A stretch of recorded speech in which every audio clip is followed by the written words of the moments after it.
Salut les cathos, aujourd'hui nous sommes le 6 décembre et nous fêtons Saint Nicolas. Saint Nicolas de Patars, on lit ici, fut le fruit des prières de ses pieux parents.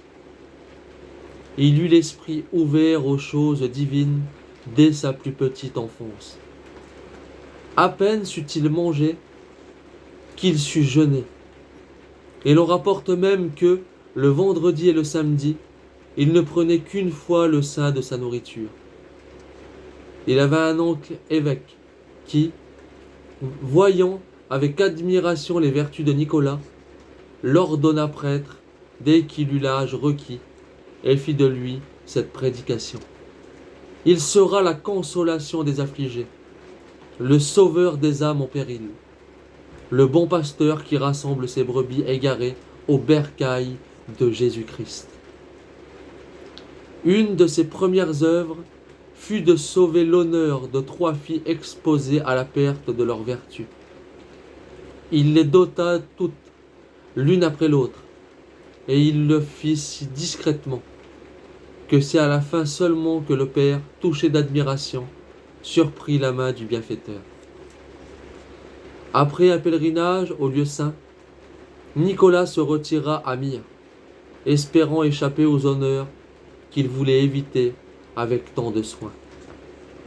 Et à la mort de l'évêque de Myre, qui arriva peu de temps après, il fut élu pour lui succéder.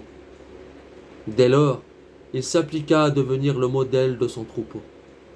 Il ne mangea plus qu'une fois le jour, et jamais de viande. Il faisait toujours lire à sa table quelques livres de la Sainte Écriture.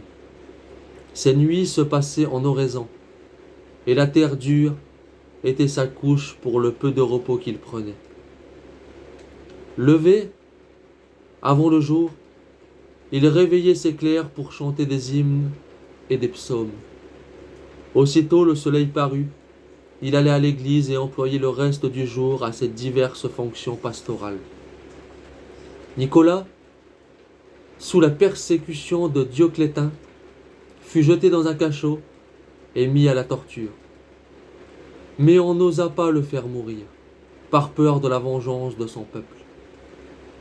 Peu de saints ont opéré de plus nombreux et de plus éclatants miracles. Tantôt, il apparaît à Constantin pendant la nuit, pour lui ordonner de mettre en liberté 3 innocents qui doivent être exécutés le lendemain. Tantôt, il se montre, en pleine tempête, à des matelots en danger qui l'ont appelé à leur secours. Il est surtout légendaire entre 1000. Le miracle de la résurrection de 3 enfants tués par un boucher et hachés menus, pour être mêlés à la viande de son commerce. On l'honore comme le patron des écoliers. Que Dieu vous bénisse, bon Saint Nicolas à tous, et que Dieu vous bénisse les cathos.